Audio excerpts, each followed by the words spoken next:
Hi subscribers, ఈరోజు మరో healthy ఫుడ్తో మీ ముందుకు వచ్చాను. ఈరోజు అరటికాయను ఇలా పీసెస్లా కట్ చేసుకొని ఇందులో కారం, పసుపు, ధనియాల పొడి, మిరియాల పొడి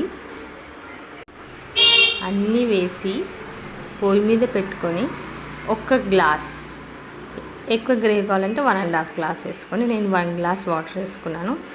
దీన్ని ముద్ద పెట్టేసారు.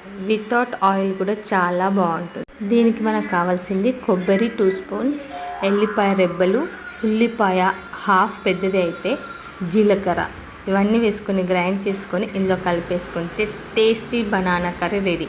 కాదు కొంచెం ఆయిల్ కావాలంటే ఆయిల్, వితౌట్ ఆయిల్ కూడా తినొచ్చు. ఇప్పుడు చూద్దాం.